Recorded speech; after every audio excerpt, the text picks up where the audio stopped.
बड़े बड़े शहरों के इक्के गाड़ी वालों की जबान के कोड़ों से जिनकी पीठ छिल गई है और कान पक गए हैं, उनसे हमारी प्रार्थना है कि अमृतसर के बम्बू कार्ट वालों की बोली का मरहम लगाएं। जब बड़े बड़े शहरों की चौड़ी सड़कों पर घोड़े की पीठ चाबुक से धुनते हुए इक्के वाले कभी घोड़े की नानी से अपना निकट संबंध स्थिर करते हैं, कभी राह चलते पैदलों की आंखों के न होने पर तरस खाते हैं, कभी उनके पैरों की अंगुलियों के पोरे को चींघकर अपने ही को सताया हुआ बताते हैं और संसार भर की ग्लानि, निराशा और क्षोभ के अवतार बने नाक की सीध चले जाते हैं, तब अमृतसर में उनकी बिरादरी वाले तंग चक्करदार गलियों में हर एक लड्ढी वाले के लिए ठहर कर सब्र का समुद्र उमड़ा कर बचो खालसा जी, हटो भाई जी, ठहरना भाई जी, आने दो लाला जी, हटो बादशाह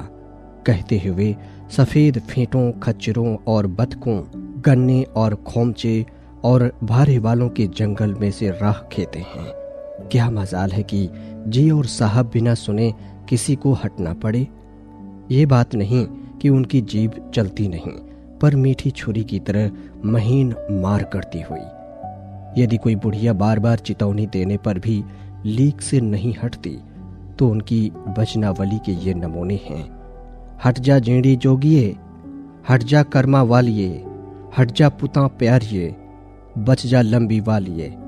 समष्टि में इनके अर्थ हैं कि तू जीने योग्य है, तू भाग्यों वाली है, पुत्रों को प्यारी है, लंबी उम्र तेरे सामने है, तो क्यों मेरे पहिए के नीचे आना चाहती है, बच जा।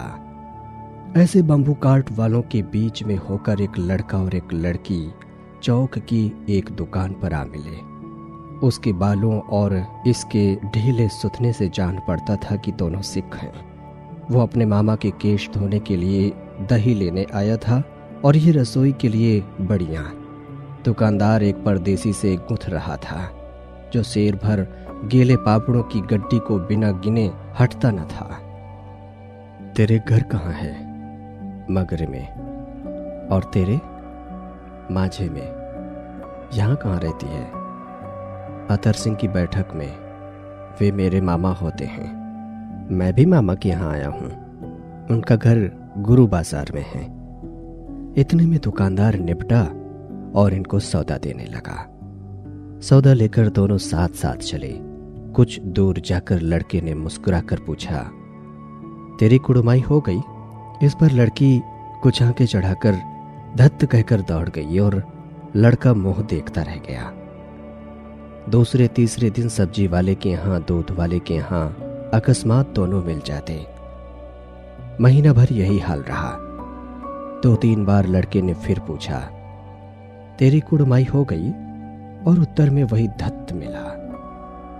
एक दिन जब फिर लड़के ने वैसे ही हंसी में चिढ़ाने के लिए पूछा, तो लड़की लड़के की संभावना के विरुद्ध बोली, हाँ हो गई। कब? कल। देखते नहीं ये रेशम का कढ़ा हुआ सालू? लड़की भाग गई। लड़के ने घर की राह ली। रास्ते में एक लड़के को मोरी में धकेल दिया। एक छाबड़ी वाले की दिन भर की कमाई खोई।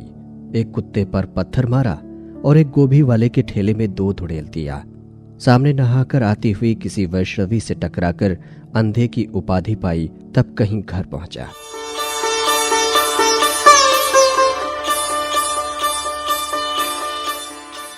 राम राम, ये भी कोई लड़ाई है?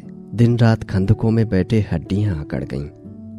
लुधियाना से 10 गुना जाड़ा और मेह और बर्फ ऊपर से पिंडलियों तक कीचड़ में धंसे हुए हैं। जमीन कहीं दिखती नहीं। घंटे 2 घंटे में कान के पर्दे फाड़ने वाले धमाके के साथ सारी खंदक हिल जाती है और 100-100 गज धरती उछल पड़ती है। इस गैबी गोले से बचे तो कोई लड़े। नगरकोट का जलजला सुना था। यहाँ दिन में 25 जलजले होते हैं। जो कहीं खंदक से बाहर साफा या कोहनी निकल गई तो चटाक से गोली लगती है। न मालूम बेईमान मिट्टी में लेटे हुए हैं या घास की पत्तियों में छिपे रहते हैं।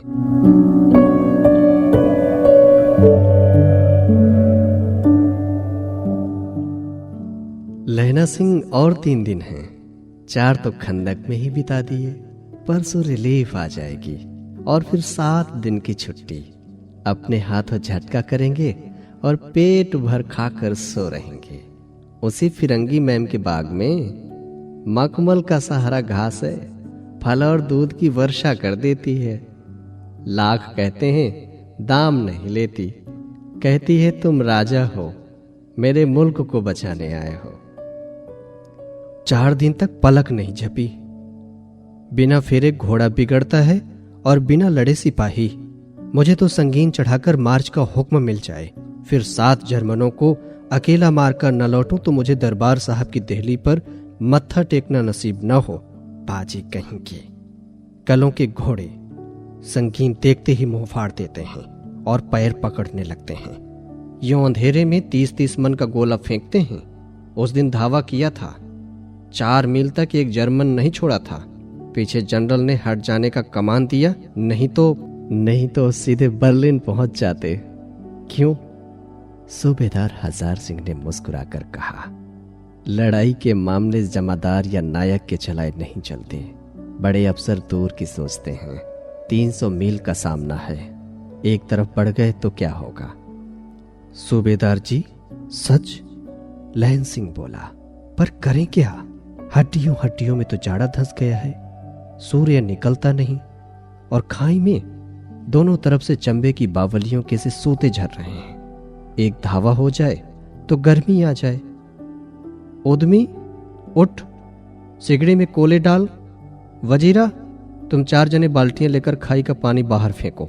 महासिंह शाम हो गई है, खाई के दरवाजे का पहरा बदल ले। यह कहते हुए सूबेदार सारी खंदक के चक्कर लगाने लगे। वजीरा सिंह पलटन का विदूषक था। बाल्टी में एक गंदला पानी भरकर खाई के बाहर फेंकता हुआ बोला, मैं पाधा बन गया हूं, करो जर्मनी की बादशाह का तर्पण। इस पर सब खिलखिला पड़े और उदासी के बादल फट गए। लहना सिंह ने दूसरी बाल्टी भरकर उसके हाथ में देकर कहा, अपनी बाड़ी के खरबूजे में पानी दो, ऐसा खाद का पानी पंजाब भर में नहीं मिलेगा। हाँ, देश क्या है, स्वर्ग है। मैं तो लड़ाई के बाद सरकार से 10 धूमा जमीन यहां मांग लूंगा और फलों के बूटे लगाऊंगा। लाड़ी होरा को भी यहां बुला लोगे, या वही दूध पिलाने वाली फिरंगी मैम? चुप कर, यहां वालों को शर्म ही नहीं। देश देश की चाल है। आज तक मैं उसे समझा न सका कि सिख तंबाकू नहीं पीते। वो सिगरेट देने में हट करती है, होठों में लगाना चाहती है, और मैं पीछे हटता हूं तो समझती है कि राजा बुरा मान गया, अब मेरे मुल्क के लिए लड़ेगा नहीं। अच्छा, अब बोध सिंह कैसा है? अच्छा है, जैसे मैं जानता ही न हूं। रात भर तुम अपने कंबल उसे उड़ाते हो और आप सिगड़ी के सहारे गुजर करते हो। उसके पहरे पर आप पहरा दे आते हो। अपने सूखी लकड़ी के तख्तों पर उसे सुलाते हो। आप कीचड़ में पड़े रहते हो। कहीं तुम न मांदे पड़ जाना। जाड़ा क्या है, मौत है, और निमोनिया से मरने वालों को मुरब्बे नहीं मिला करते। मेरा डर मत करो, मैं तो बुलेल की खट के किनारे मरूंगा। भाई कीरत सिंह की गोदी पर मेरा सिर होगा और मेरे हाथ के लगाए हुए आंगन के आम के पेड़ की छाया होगी। वजीरा सिंह ने त्योरी चढ़ाकर कहा, क्या मरने मराने की बात लगाई है? मरे जर्मनी और तुरक। हाँ भाइयों, कैसे? दिल्ली शहर ते पिशोर नू जांदिए, कर लेना लौंगा दब्बा पार मड़िए, कर लेना नादेड़ा सौदाड़िए। ओए लाड़ा चटका कंदवेनू कब बनाया वे मजेदार गोरिए, हुण लाड़ा चटाका कदवेनू।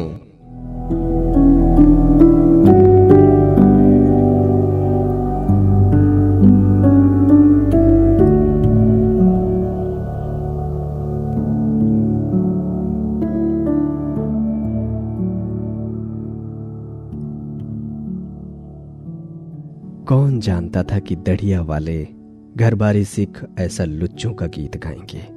पर सारी खंदक इस गीत से गूंज उठी और सिपाही फिर ताजे हो गए, मानो 4 दिन से सोते और मौज ही करते रहे हों। दोपहर रात गई है, अंधेरा है, सन्नाटा छाया हुआ है। बोधा सिंह खाली बिस्कुटों के 3 टीनों पर अपने दोनों कंबल बिछाकर और लहना सिंह के 2 कंबल और एक बरान कोट ओढ़कर सो रहा है। लहना सिंह पहरे पर खड़ा हुआ है। एक आंख खाई के मुंह पर है और एक बोधा सिंह के दुबले शरीर पर। बोधा सिंह कराहा, क्यों बोधा भाई, क्या है? पानी पिला दो। लहना सिंह ने कटोरा उसके मुंह से लगाकर पूछा। कहो, कैसे हो? पानी पीकर बोधा बोला। कपनी छुट रही है, रोम रोम में तार दौड़ रहे हैं, दांत बज रहे हैं। अच्छा, मेरी जर्सी पहन लो। और तुम? मेरे पास सिगड़ी है और मुझे गर्मी लगती है, पसीना आ रहा है। ना, मैं नहीं पहनता। 4 दिन से तुम मेरे लिए। हाँ, याद आई, मेरे पास दूसरी गर्म जर्सी है, आज सवेरे ही आई है। विलायत से बुन बुन कर भेज रही है मेमे, गुरु उनका भला करे। यूं कहकर लहना अपना कोट उतारकर जर्सी उतारने लगा। सच कहते हो और नहीं झूठ? यूं कहकर नहीं करते बोधा को उसने जबरदस्ती पहना दी और आप खाकी कोट और जीन का कुर्ता भर पहनकर पहरे पर आ खड़ा हुआ। मेम की जर्सी की कथा केवल कथा ही थी। आधा घंटा बीता, इतने में खाई के मुंह से आवाज आई। सूबेदार हजारा सिंह। कौन? लप्टन साहब। हुक्म हुजूर, कहकर सूबेदार तनकर फौजी सलाम करके सामने हुआ। देखो, इसी समय धावा करना होगा। मील भर की दूरी पर पूरब के कोने में एक जर्मन खाई है, उसमें 50 से ज्यादा जर्मन नहीं है। इन पेड़ों के नीचे नीचे 2 खेत काटकर रास्ता है, 3-4 घुमाव हैं, जहां मोड़ है वहां 15 जवान खड़े कराया हूं। तुम यहां 10 आदमी छोड़कर सबको साथ ले उनसे जा मिलो, खंदक छीन कर वहीं। जब तक दूसरा हुक्म न मिले डटे रहो, हम यहां रहेगा। जो हुक्म। चुपचाप सब तैयार हो गए। बोधा भी कंबल उतार कर चलने लगा। तब लहना सिंह ने उसे रोका। लहना सिंह आगे हुआ तो बोधा के बाप सूबेदार ने उंगली से बोधा की ओर इशारा किया। लहना सिंह समझकर चुप हो गया। पीछे 10 आदमी कौन रहे, इस पर बड़ी हुज्जत हुई। कोई रहना ना चाहता था। समझा बुझाकर सूबेदार ने मार्च किया। लप्टन साहब लहना की सिगड़ी के पास मुंह फेर कर खड़े हो गए और जेब से सिगरेट निकालकर सुलगाने लगे। 10 मिनट बाद उन्होंने लहना की ओर हाथ बढ़ाकर कहा, लो तुम भी पियो। आंख मारते मारते लहना सिंह सब समझ गया। मुंह का भाव छिपाकर बोला, लाओ साहब।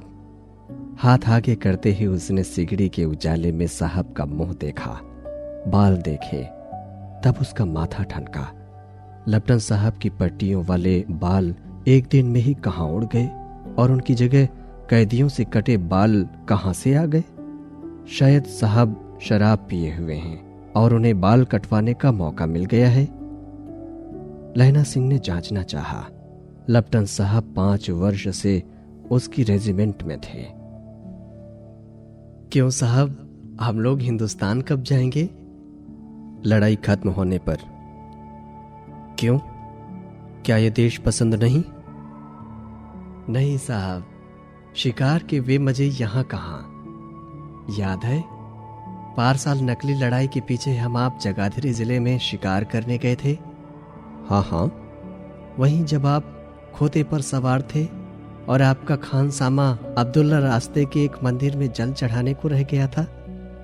बेशक पाजी कहीं का, सामने से वो नील गाय निकली कि ऐसी बड़ी मैंने कभी न देखी थी, और आपकी एक गोली कंधे में लगी और पुट्ठे में निकली।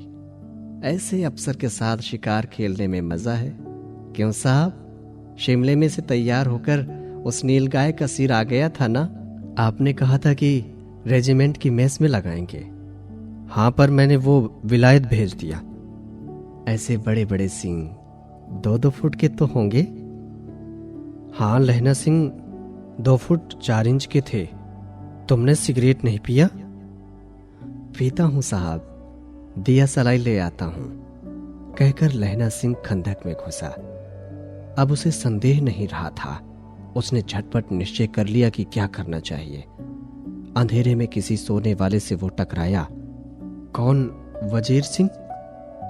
हाँ, क्यों लहना? क्या कयामत आ गई? जरा तो आंख लगने दी होती।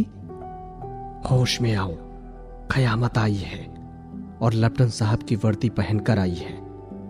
क्या लेफ्टिनेंट साहब या तो मारे गए हैं या कैद हो गए हैं? उनकी वर्दी पहनकर ये कोई जर्मन आया है।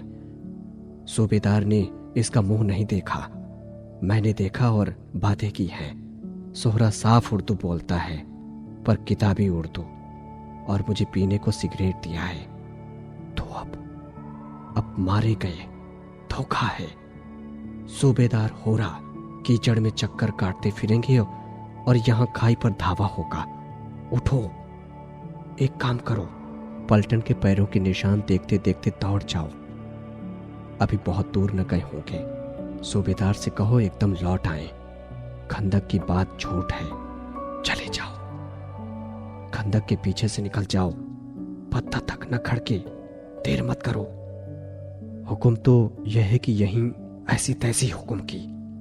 मेरा हुक्म, जमादार लहना सिंह जो इस वक्त यहां सबसे बड़ा अफसर है, उसका हुक्म है। मैं लेफ्टिनेंट साहब की खबर लेता हूं। पर यहां तुम तो 8 हैं। 8 नहीं, 10 लाख। एक एक अकालिया सिख 1.25 लाख के बराबर होता है। चले जाओ।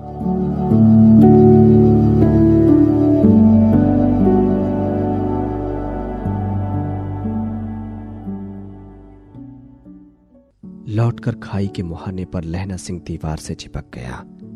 उसने देखा कि लेफ्टिनेंट साहब ने जेब से बेल के बराबर 3 गोले निकाले। तीनों को जगह जगह खंदक की दीवारों में घुसेड़ दिया और तीनों में एक तार सा बांध दिया। तार के आगे सूत की एक गुत्थी थी जिसे सिगड़ी के पास रखा। बाहर की तरफ जाकर एक दिया सलाई जलाकर गुत्थी पर रखने। बिजली की तरह दोनों हाथों से उल्टी बंदूक को उठाकर लहना सिंह ने साहब की कोहनी पर तान कर दे मारा। धमाके के साथ साहब के हाथ से दिया सलाई गिर पड़े। लहना सिंह ने एक कुंदा साहब की गर्दन पर मारा और साहब आंख मीन कौट कहते हुए चित्त हो गए। लहना सिंह ने तीनों गोले बीनकर खंदक के बाहर फेंके और साहब को घसीटकर सिगड़ी के पास लेटाया। जेबों की तलाशी ली।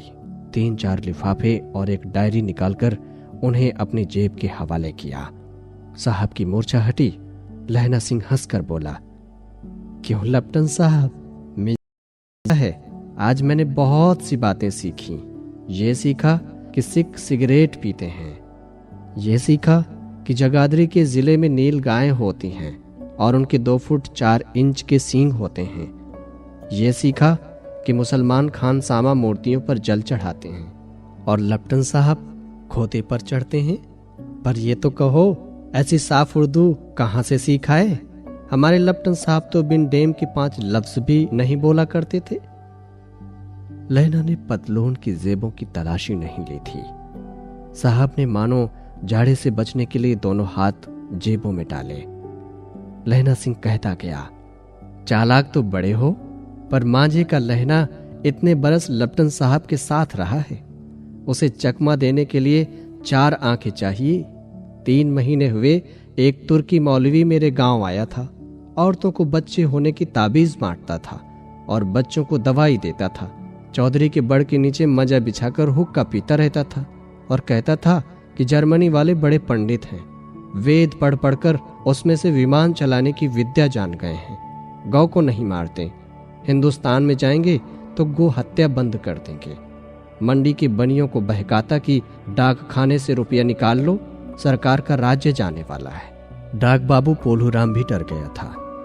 मैंने मुल्ला जी की दाढ़ी मोड़ दी थी और गांव से बाहर निकालकर कहा था कि जो मेरे गांव में अब पैर रखा तो।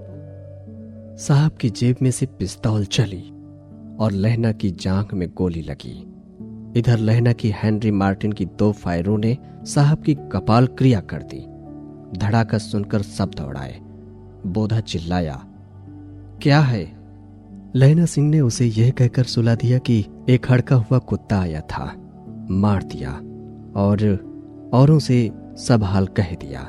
सब बंदूकें लेकर तैयार हो गए। लहना ने साफा फाड़कर घाव के दोनों तरफ पट्टियां कसकर बांधी। घाव मांस में ही था।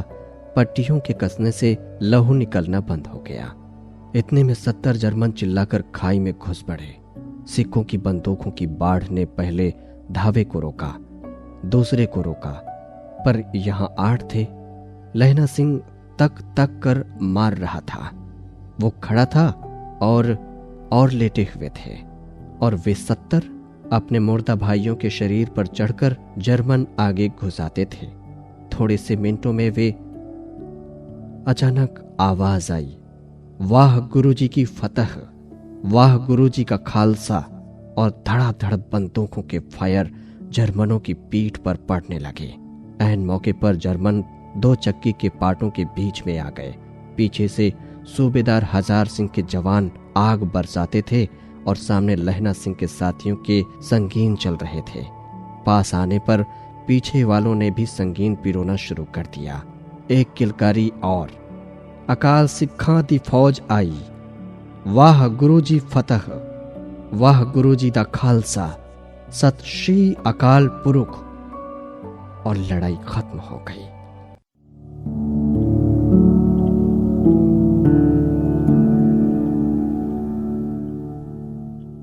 तिरसठ जर्मन या तो खेत रहे थे या कराह रहे थे।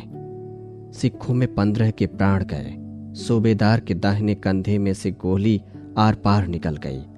लहना सिंह की पसली में एक गोली लगी। उसने घाव को खंदक की गीली मिट्टी से पूर लिया और बाकी का साफा कसकर कमर बंद की तरह लपेट लिया। किसी को खबर न हुई कि लहना सिंह को दूसरा घाव भारी घाव लगा है। लड़ाई के समय चांद निकल आया था, ऐसा चांद जिसके प्रकाश से संस्कृत कवियों का दिया हुआ शयी नामक सार्थक होता है। और हवा ऐसे चल रही थी जैसे बाणभट्ट की भाषा में दंती वीणोपदेशाचार्य कहलाती। वजीरा सिंह कह रहा था कि कैसे मन भर फ्रांस की भूमि मेरे बोटों से चिपक रही थी जब मैं दौड़ा दौड़ा सूबेदार के पीछे गया था। सूबेदार लहना सिंह से सारा हाल सुन और कागजात पाकर वे उसकी तुरंत बुद्धि को सराह रहे थे और कह रहे थे कि तू न होता तो आज सब मारे जाते। इस लड़ाई की आवाज 3 मील दाहिनी ओर की खाई वालों ने सुन ली थी। उन्होंने पीछे टेलीफोन कर दिया था। वहां से झटपट 2 डॉक्टर और 2 बीमार ढोने की गाड़ियां चलीं, जो कोई 1.5 घंटे के अंदर अंदर आ पहुंची। फील्ड अस्पताल नजदीक था, सुबह होते होते वहां पहुंच जाएंगे। इसलिए मामूली पट्टी बांधकर एक गाड़ी में घायल लिटाए गए और दूसरी में लाशें रखी गईं। सूबेदार ने लहना सिंह की जांघ में पट्टी बंधवानी चाहिए, पर उसने यह कहकर टाल दिया कि थोड़ा घाव है, सवेरे देखा जाएगा। बोधा सिंह ज्वर में बर्रा रहा था। वो गाड़ी में लिटाया गया। लहना को छोड़कर सूबेदार जाते नहीं थे। ये देखकर लहना ने कहा, तुम्हें बोधा की कसम है और सूबेदारनी जी की सौगंध है जो इस गाड़ी में न चले जाओ, और तुम मेरे लिए वहां पहुंचकर गाड़ी भेज देना, और जर्मन मुर्दों के लिए भी तो गाड़ियां आती होंगी। मेरा हाल बुरा नहीं है, देखते नहीं मैं खड़ा हूं, वजीरा सिंह मेरे पास है ही। अच्छा, पर बोधा गाड़ी पर लेट गया, भला आप भी चढ़ जाओ। सुनिए तो, सूबेदारनी होरा को चिट्ठी लिखो तो मेरा मत्था टेकना लिख देना, और जब घर जाओ तो कह देना कि मुझसे जो उसने कहा था वो मैंने कर दिया है। गाड़ियां चल पड़ी थीं। सूबेदार ने चढ़ते चढ़ते लहना का हाथ पकड़कर कहा, तैने मेरे और बोधा के प्राण बचाए हैं, लिखना कैसा, साथ ही घर चलेंगे। अपने सूबेदारनी को तो ही कह देना उसने क्या कहा था। अब आप गाड़ी पर चढ़ जाओ, मैंने जो कहा वो लिख देना और कह भी देना। गाड़ी के जाते लहना लेट गया। वजीरा पानी पिला दे और मेरा कमर बंद खोल दे, तर हो रहा है।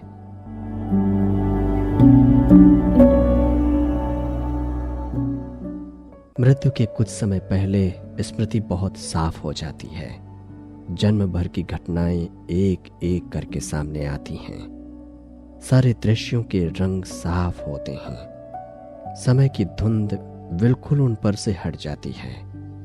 लहना सिंह 12 वर्ष का था। अमृतसर में मामा के यहाँ आया हुआ है, दही वाले के यहाँ, सब्जी वाले के यहाँ, हर कहीं उसे एक 8 वर्ष की लड़की मिल जाती है। जब वो पूछता है तेरी कुड़माई हो गई, तब धत कहकर वो भाग जाती है। एक दिन उसने वैसे ही पूछा तो उसने कहा, हाँ कल हो गई, देखते नहीं ये रेशम के फूलों वाला सालू। सुनते ही लहना सिंह को दुख हुआ, क्रोध हुआ। क्यों हुआ? वजीरा सिंह पानी पिला दे। 25 वर्ष बीत गए। अब लहना सिंह नंबर 77 राइफल्स में जमादार हो गया है। उस 8 वर्ष की कन्या का ध्यान ही न रहा, न मालूम वो कभी मिली थी या नहीं। 7 दिन की छुट्टी लेकर जमीन के मुकदमे की पैरवी करने वो अपने घर गया। वहां रेजिमेंट के अफसर की चिट्ठी मिली कि फौज लाम पर जाती है, फौरन चले आओ।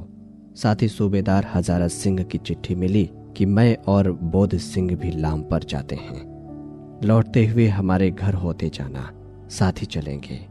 सूबेदार का गांव रास्ते में पड़ता था। सूबेदार उसे बहुत चाहता था। लहना सिंह सूबेदार के यहां पहुंचा। जब चलने लगे तब सूबेदार बेड़े में से निकल कर आया और बोला, लहना सूबेदारनी तुमको जानती हैं, बुलाती हैं, जा मिला। लहना सिंह भीतर पहुंचा। सूबेदारनी मुझे जानती हैं? कब से? रेजिमेंट के क्वार्टरों में तो कभी सूबेदार के घर के लोग रहे नहीं। दरवाजे पर जाकर मत्था टेकना कहा, असीस सुनी। लहना सिंह चुप। मुझे पहचाना? नहीं। तेरी कुड़माई हो गई? धत, कल हो गई, देखते नहीं रेशमी बूटों वाला सालू। अमृतसर में भावों की टकराहट से मूर्छा खुली, करवट बदली, पसली का घाव बह निकला। वजीरा पानी पिला, उसने कहा। स्वप्न चल रहा है। सूबेदारनी कह रही है, मैं तेरे को आते ही पहचान लिया। एक काम कहती हूं, मेरे तो भाग फूट गए। सरकार ने बहादुरी का खिताब दिया है। लायलपुर में जमीन दी है। आज नमक हलाली का मौका आया है, पर सरकार ने हम तीमियों की एक घंघरिया पलटन क्यों न बनाती, जो मैं भी सूबेदार जी के साथ चली जाती। एक बेटा है, फौज में भर्ती हुए उसे 1 ही बरस हुआ। उसके पीछे 4 और हुए, पर एक भी नहीं जिया। सूबेदार ने रोने लगी। अब दोनों जाते हैं, मेरे भाग। तुम्हें याद है, एक दिन का घोड़ा दही वाले की दुकान के पास बिगड़ गया था। तुमने उस दिन प्राण बचाए थे। आप घोड़ों की लातों में चले गए थे और मुझे उठाकर दुकान के तख्त पर खड़ा कर दिया था। ऐसे इन दोनों को बचाना, ये मेरी भिक्षा है। तुम्हारे आगे आंचल पसारती हूं। सूबेदारनी ओबरी में चली गई। लहना भी आंसू पोंछता हुआ बाहर आया। वजीरा सिंह पानी पिला, उसने कहा। लहना का सिर अपनी गोद में रखे वजीरा सिंह बैठा है। जब मांगता है तब पानी पिला देता है। आध घंटे तक लहना चुप रहा, फिर बोला, कौन? कीरत सिंह? वजीरा ने कुछ समझकर कहा, हाँ। भैया मुझे और ऊंचा कर ले, अपने पट्ट पर मेरा सिर रख ले। वजीरा ने वैसे ही किया। हाँ अब ठीक है, पानी पिला दे बस। अब एक के हाड़ में ये आम खूब फलेगा। चाचा भतीजा दोनों यहीं बैठकर आम खाना। जितना बड़ा तेरा भतीजा है उतना ही ये आम है। जिस महीने उसका जन्म हुआ था उसी महीने में मैंने इसे लगाया था। वजीरा सिंह के आंसू टप टप टपक रहे थे। कुछ दिन पीछे लोगों ने अखबारों में पढ़ा, फ्रांस और बेल्जियम 68वीं सूची, मैदान में घावों से मरा। नंबर 77 सिख राइफल्स, जमादार लहना सिंह।